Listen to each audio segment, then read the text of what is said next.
नमस्कार दोस्तों, आज जो हम कहानी देखने वाले हैं वो एक सच्ची कहानी है। इसको जिस किताब से ली गई है उसका नाम है the conversation with the soul. और आज जो हम कहानी देखने वाले हैं जिस सोल की दोस्तों, उसको हम फिर पहले से शुरुआत करेंगे कि किस तरीके से उसको सवाल पूछे गए थे और उसने किस तरीके से जवाब दिए। तो हम आज के इस भाग को शुरू करते हैं दोस्तों। सबसे पहले जो सोल आई थी दोस्तों, उनके जो ऑटोमेटिक राइटिंग कर रहे थे तब उसको ये पूछा गया था कि आपका पृथ्वी पर नाम क्या था। तब उसने ये कहा कि उसका पृथ्वी पर जो नाम था उसका नाम था रेशमा। रेशमा जी से ये पूछा गया कि आपकी इस दुनिया में मृत्यु कब हुई थी। तब उन्होंने कहा कि 1975 को उनकी मृत्यु हो गई थी। वो वहाँ पर रहती थी, तो उन्होंने कहा है बेंगलोर, कर्नाटक, भारत। जैसे मैंने पहले कहा है कि ऐसी जो किताबें होती है जहाँ पर उनकी पर्सनल जानकारी लिखी जाती है तब उनका नाम और जगह का नाम ज़्यादातर बदल दिया जाता है। आपकी मृत्यु कैसे हुई थी। तब उसने ये कहा था कि मुझे कैंसर हुआ था और इस तरीके से मैं इस दुनिया से चली गई थी। आपकी मृत्यु क्यों हुई, क्या आपका मृत्यु का समय पहले से तय था। तब उसने ये जवाब दिया कि मेरी मृत्यु 67 साल में हुई थी, 67 साल की उम्र में। और ये मेरी आयु जो थी वो पहले से तय थी कि इस आयु में मैं इस दुनिया से चली जाऊंगी। आपको आपके जीवन में कैंसर क्यों हुआ था, कैसे हुआ था। तब उन्होंने ये कहा कि कहीं ना कहीं मेरी भावनाएं जो थी वो इसके लिए ज़्यादातर जिम्मेदार थी। और वो जो भावनाएं थी, मतलब बुरी भावनाओं के वजह से, उस बुरी भावनाओं के बारे में उन्हें ये कहा है कि ईर्ष्या और पछतावा, इस वजह से उनको इस संकट का सामना करना पड़ा। हमेशा ही किसी को बीमारी हुई तो यही वजह होगी, इसका मतलब ये नहीं है दोस्तों। इस बात को हमें समझना होगा। एक इंसान के साथ ऐसा हुआ है उस कारण के वजह से ही, मतलब दूसरे अगर इस तरीके से उसके सामने बीमारी है तो वो उस वजह से हुआ है, ऐसा नहीं। लेकिन इसने उस तरीके से जवाब दिया था। और अनीता मूरजानी जी ने भी इस तरीके से कुछ जवाब दिया था, मुझे याद है। लेकिन हमेशा हम सारे लोगों को इस तरीके से देखें, ऐसा नहीं है। कभी कभी कुछ बड़ी बड़ी आत्माएं होती है जो अपने जीवन में ऐसे दुखों का चयन करती है। जैसे रामकृष्ण परमहंस जी, उनको भी गले का कैंसर हुआ था, तो उसका मतलब उसके पीछे का रीज़न बहुत अलग होता है। और ये जो बड़े मतलब लेवल के लोग होते हैं वो समाज कल्याण के लिए आते हैं, तो इनका जो उद्देश्य होता है वो बहुत बड़ा होता है और वो पूरी अपनी ज़िंदगी ही दूसरों के मतलब मदद करने में लगा देते हैं। तो हर एक इंसान के पीछे का जो वजह होती है, उनके साथ जो भी होता है उसकी वो अलग अलग हो सकती है। आपके जीवन का सबसे उद्देश्य क्या था। जब रेशमा जी को पूछा गया तब उन्होंने ये जवाब दिया कि मेरे जीवन का उद्देश्य ये था कि दूसरों की मदद करना। इस वजह से ये सबसे बड़ा उद्देश्य रखा गया था। क्या आपने उसको पूरा किया। तो वो कहने लगी कि मैंने उसको नहीं पूरा किया, मैं उसको नहीं पूरा कर पाई। आप पृथ्वी पर कितने जन्म ले चुकी है। तो उसने ये कहा कि मैं पृथ्वी पर तकरीबन 55 उन्होंने जन्म लिए थे, 55। अभी तक आपने कितने उद्देश्य अपने जीवन के पूरे किए हैं। तब रेशमा जी ने आंसर दिया है, मैंने अपने जीवन के 4 उद्देश्यों को पूरा किया है। आपकी जब मृत्यु हुई तब उसके मतलब तुरंत बाद क्या हुआ और आपको कैसा महसूस हुआ। इसका उन्होंने जवाब ये दिया है कि पहले मुझे दर्द हुआ, फिर दर्द वो गायब हो गया, फिर मैं अचानक उड़ने लगी। एक फरिश्ते ने मुझे आकर पकड़ा और मुझे रास्ता दिखाया। वहाँ एक लंबी लाइन, एक लोगों की लाइन जैसी दिख रही थी। जब मेरी बारी आई तब मैंने एक प्रकाश को देखा। वह मुझे ये कह रहे थे कि अपने जीवन में मैं और भी अच्छे से अपना काम कर सकती थी, लेकिन मैंने नहीं किया। तो इस तरीके से उनको कहा गया। क्या होता है दोस्तों कि कभी कभी पहले भी जो हमने एक वाक़या देखा था जयसिंह जी का, उनको भी कुछ ऐसा ही कहा गया था। हमने पहले भी एक जयसिंह जी के एक वाक़ये में ये देखा था कि बहुत बार जो आत्मा अपने जीवन में जो भी उसका चयन करती है, उसका आधे भी मतलब चीज़ें पूरी वो नहीं कर सकती अपने जीवन में, मतलब नहीं कर पाती। उसके बहुत बारे सारे कारण हो सकते हैं, लेकिन मतलब आप समझ जाइए कि किसी बहुत ही बड़े उद्देश्य के लिए हम जन्म लेते हैं और उसमें का मतलब एक 50% भी हम आगे नहीं बढ़ सके तो एक कहीं ना कहीं एक फेलियर है वो उस जीवन का। तो इस वजह से इस बात को ज़्यादा मतलब उनको जोर दिया जाता है कि आप अपने जीवन में उस तरीके से आगे नहीं बढ़ पाए। इसलिए मैं आपको हमेशा कहता हूँ दोस्तों कि जो भी अच्छी बात है उसको अंगीकार करके आगे बढ़ने की कोशिश करनी होगी। हमें ये नहीं सोचना होगा कि समझो कोई मतलब 40-50 हज़ार रुपये बहुत ही अच्छे से कमा रहा है और उसके मतलब खर्चे भी इतने बड़े नहीं है, तो वो थोड़ा सा समझो दान धर्म करे, किसी अनाथ आश्रम लो एक दो या फिर किसी वृद्धाश्रम को दे।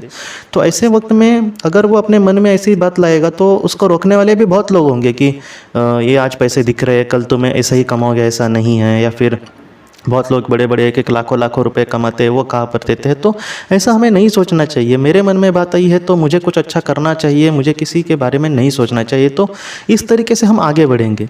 अगर आप सोचिए कि उसने कुछ भी नहीं किया और वो समझो आत्मलोक में चला गया, तब उसको वही सवाल पूछा जाएगा कि तुम मदद कर सकते थे दूसरे को।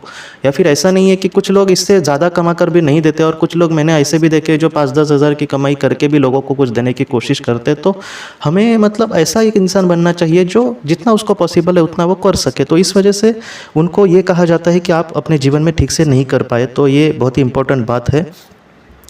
क्या आपको कोई लेने के लिए आया था? तब उन्होंने ये कहा कि एक बहुत ही बड़ा फरिश्ता उनको लेने के लिए आया था। बाद में जो रेशमा जी थी उनको ये पूछा गया कि अगर हम आपको देखने की कोशिश करें तो आप हमें कैसे दिखेंगे, मतलब आप किस तरीके से दिखती है आपकी आत्मा। तब उन्होंने ये कहा कि मध्यम ऊर्जा का एक प्रकाश बिंदु है, वैसे आप अपने आंखों के सामने ला सकते हैं, मैं वैसे दिखती हूँ। जब आपकी मृत्यु हुई थी तब आपने क्या कोई सुरंग या फिर प्रकाश देखा था? तब उसने ये कहा कि जब मैं फरिश्ते के साथ जा रही थी तब बीच में सुरंग आई थी, प्रकाश सुरंग के अंत में था, ऐसा उन्होंने कहा। क्या आप मृत्यु के बाद तुरंत ही चली गई थी यहाँ से? तब उन्होंने हाँ में जवाब दिया। अगर आप चाहती तो क्या रुक सकती थी पृथ्वी पर? तब रेशमा जी ने यह कहा, ये मुझे लगता है बहुत ही इंपॉर्टेंट है, नहीं मैं जाने के लिए बहुत खुश थी क्योंकि मैं बहुत ही दर्द मैंने सहा था पृथ्वी पर। ये बहुत मुझे लगता है हम सबको मतलब थोड़ी सी अच्छी बात है ये कि मतलब पृथ्वी पर मैंने पहले भी आपसे कहा था कि, और खुर्शीद भावनगरी जी ने भी कहा है कि पृथ्वी पर जितना दुख है वहाँ पर उतना दुख कहीं भी हमें नहीं मिलता। इसलिए आप ज़रा भी चिंता मत करना, जितना हो सके पृथ्वी पे हम जितना अच्छा काम करेंगे वहाँ पर उतने ही अच्छे जगह पे जाएंगे। बाद में रेशमा जी को ये पूछा गया कि आपको वहाँ पर सबसे पहले कहाँ पर लेकर गए? उन्होंने ये कहा कि फरिश्ते ने हमें एक कमरे में लेकर गए जहाँ पर एक बहुत बड़ी सभा थी, वहाँ पर बहुत सारी आत्माएं थी, और वहाँ पर कुछ बड़ी जो आत्माएं थी वो हमें उपदेश दे रहे थे कि हमें जीवन में किस तरीके से आगे बढ़ना होगा, और जीवन में सबसे बड़े जो मूल्य है वो किस तरीके से है, और हम उस मूल्यों में चल के हमारे आत्मा का विकास किस तरीके से कर सकते हैं। आपके आसपास कैसा माहौल है? क्या आपको कुछ संगीत सुनाई देता है? ऐसा जब उनको पूछा गया तब उन्होंने ये कहा कि यह जगह कुछ बीच में है, ना ज़्यादा बहुत अच्छी और ना ज़्यादा बहुत बुरी। हम लोगों को दूर से ही लहरों की ध्वनि सुनाई देती है। तो जैसे चौथे स्तर की बात करें तो उन्होंने वैसा ही कुछ वर्णन कहा है कि ये बहुत ही अच्छी भी जगह नहीं है और बहुत ही बुरी भी जगह नहीं है, लेकिन कहीं ना कहीं इनको ध्वनि की धुन सुनाई देती है। मतलब आपको जैसे पृथ्वी पर हम ये भी नहीं कह सकते कि ये बहुत ही बुरी जगह है, यहाँ पे बहुत सारी मतलब आनंद देने वाली चीज़ें भी है। तो वही मुझे लगता है वैसा ही कुछ है वो। और खुर्शीद भावनगरी जी ने भी यही कहा है कि जो चौथा लोक है, यहाँ पे डायरेक्टली नहीं कहा गया है कि वो कौन से लोक की है, लेकिन जो ज़्यादातर चौथा लोक जो होता है दोस्तों, उसमें ऐसा ही होता है जो मतलब एकदम बुरा भी नहीं कह सकते, और मनोरंजन के वहाँ पे कुछ साधन भी होते हैं जैसे संगीत का वगैरह। लेकिन इन्होंने ये कहा है कि वो उससे मतलब इन सारी चीज़ों से दूर भी नहीं है, अच्छी चीज़ों से। तो वहाँ पे बहुत सारी अच्छी भी चीज़ें हैं। क्या आपकी आत्मशुद्धि कराई गई थी? तब उन्होंने ये कहा कि हाँ, जब हमें सम्मोहित किया गया था तब हमें बुरे विचारों को रोक दिया गया, जो भी हमारे अंदर बुरी बातें होती है उनको रोक दिया गया। हालांकि उन्हें निकाला नहीं जा सकता, उन्हें निकालने के लिए हमें जन्म लेना होगा। तब यह हम पर है कि हम उन्हें कितना बढ़ावा दें या फिर उनको निकालने की कोशिश करें। इसी को विकास कहते हैं, जिससे हम आगे बढ़ते हैं। वो यहाँ भी हो सकता है, लेकिन यहाँ पर बहुत ही धीरे धीरे होता है, इसलिए हम लोग जन्म लेते हैं। ये बहुत इंपॉर्टेंट है बात है दोस्तों। खुर्शीद भावनगरी जी ने खुद सेम ऐसे ही कहा है कि हम पृथ्वी पर हमेशा क्यों आते हैं, तो बहुत कम समय में हम यहाँ पर अपने आत्मा का विकास कर सकते हैं। अगर हम आत्मलोक में ही रहने की कोशिश करें और वहाँ से ही अपने आप में मतलब डेवलपमेंट लाने की कोशिश करें तो उसके लिए बहुत वक्त लगता है। और जैसे इन्होंने कहा कि जो बुरी आदतें हैं, मैं आपको एक बात बोलता हूँ, देखो कि अगर कोई एक इंसान है जो झूठा है या फिर वो दूसरों को फंसाता है, दूसरे के पैसे लुबाड़ता है, तो ऐसा जो इंसान है उसने अपने जीवन में ऐसा ही समझो काम किया है और वो समझो इस दुनिया से चला गया आत्मलोक में, तो वो जो बुरी बातें होंगी वो उसके मन में भी उसी तरीके से थोड़ी बहुत होंगी। इस तरीके से ही होता है। लेकिन उस मन में सारी जो बुरी आदतें हैं वो निकाल नहीं सकते। कुछ आदतें वहाँ पे निकाल भी जा सकती है, लेकिन ज़्यादातर मतलब जो एकदम ही बुरी है वो वहाँ पे नहीं निकाली जा सकती। क्यों? क्योंकि उसने उस मतलब गुण की वजह से बहुत कुछ बुरा किया होता है, तो उसका बहुत ज़्यादा कर्म बंधन यहाँ पे आकर जमा होगा। तो जब वो इस दुनिया से मतलब जब वो फिर से पृथ्वी पर जन्म लेगा तो वही भावनाएं उसके मन में कहीं ना कहीं होंगी। हाँ, तो बाद में उसके मन में है। इसलिए हमें इस बारे में हमेशा सोचना चाहिए कि जो अच्छी बातें हैं उसका हम अंगीकार करें, और जो बुरी बातें हैं हमारे मन में भी, मेरे भी मन में बहुत सारी बुरी बातें होंगी, तो मुझे अपने जीवन में अगर आगे बढ़ना है तो उसको कम करने की कोशिश करनी होगी। मतलब ये डिसीजन हमें खुद का है। वैसे ही कहा है रेशमा ने कि हमें खुद में, मतलब हमारे अंदर है कि हम अपने जीवन में अच्छे चीज़ों को कितना बढ़ावा देते हैं या फिर बुरी चीज़ों का कितना त्याग करते हैं, ये हम पर है। तो इस तरीके से हमारे आत्मा का विकास होता है। बाद में रेशमा जी को ये पूछा गया कि आपका कोई गुरु या फिर कोई मार्गदर्शक है, तो उन्होंने कहा हाँ। क्या उन्होंने आपके जीवन के साथ कोई समीक्षा की है? चौथे स्तर के नीचे आत्माओं की अलग अलग जीवन की समीक्षा नहीं होती, सिर्फ वो अपनी सभा होती है जहाँ पर सारी आत्माओं के लिए होती है। तो उन्होंने ये कहा है दोस्तों कि चौथे स्तर में एकदम ही मतलब पर्सनली आपके जीवन की समीक्षा हमेशा ही की जाएगी, ऐसा नहीं है। अगर हम मतलब हमारी लेवल बढ़ गई, हमारे मतलब 5वें 6ठे लेवल में लोक में अगर हम चले गए तो हमारे जीवन का बहुत ही अच्छे से समीक्षा की जाएगी। लेकिन फिर भी ऐसे वक्त में उनको बहुत ज़्यादा उपदेश भी दिया जाता है और उनको ये भी पता होता है कि वो अपने जीवन में किस तरीके से आगे बढ़ सकते हैं।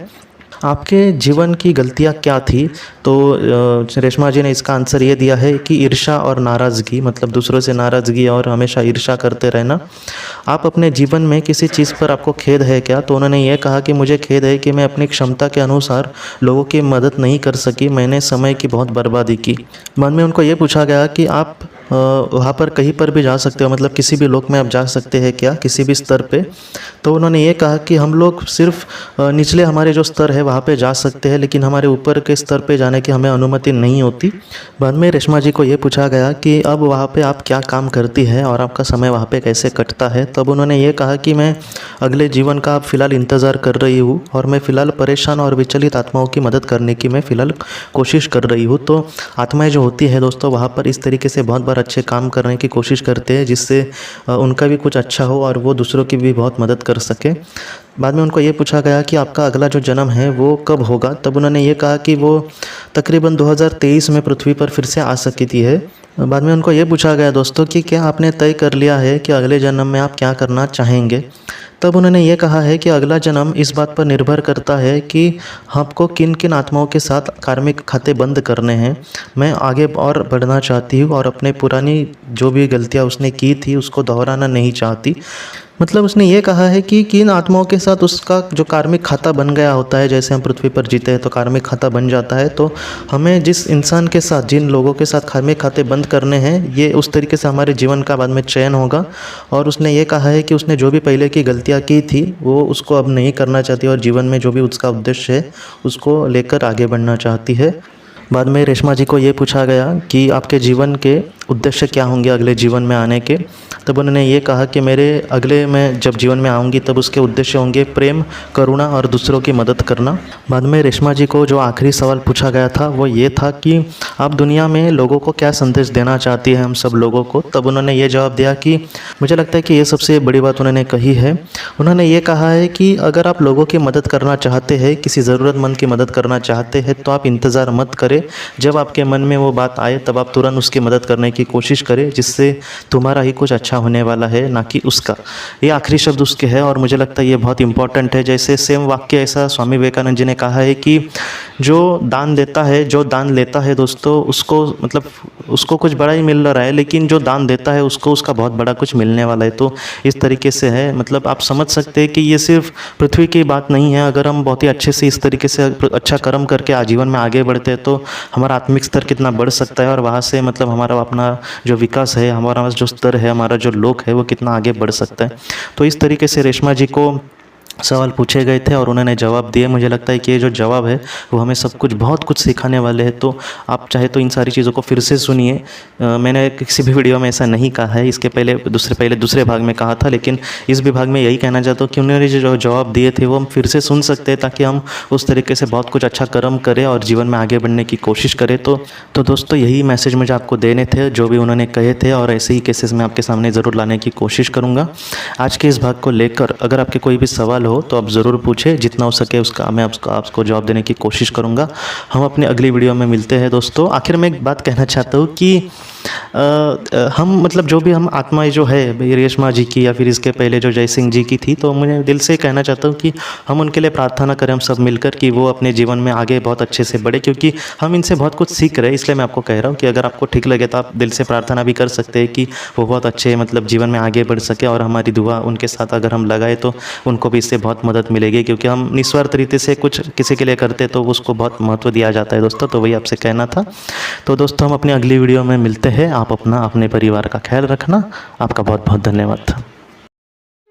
ज़िंदगी की रोशनी ये संस्था ऐसे लोगों के लिए काम करती है जिन्होंने किसी अपने को खोया है, या फिर जो लोग अपनी ज़िंदगी में बहुत ही ज़्यादा दुखी है। जो लोग इस संस्था से जुड़ते हैं उनको तकरीबन 50 किताबें भेजी जाएगी उनके व्हाट्सएप पर या फिर ईमेल पर। ये किताबें आत्मलोक या फिर मौत के बाद हमारे साथ क्या होता है, इन सारी चीज़ों की आपको पूरी तरह से जानकारी देगी। और इसके साथ साथ आपको एक पास्ट लाइफ रिग्रेशन थेरेपी की ऑडियो भी भेजी जाएगी। इस ऑडियो की मदद से आप घर बैठे अपनी पास्ट लाइफ रिग्रेशन करने की कोशिश कर सकते हो। बहुत लोग पास्ट लाइफ रिग्रेशन थेरेपिस्ट के पास किसी कारण के वश नहीं जा सकते, तो ऐसे लोगों के लिए मदद के लिए ये ऑडियो तैयार की गई है। तो आप ज़रूर इस संस्था से जुड़े। इस संस्था से जुड़ने के लिए सामने जो व्हाट्सएप का नंबर दिया है, आप कृपया उस पर संपर्क करें। आपका बहुत बहुत शुक्रिया।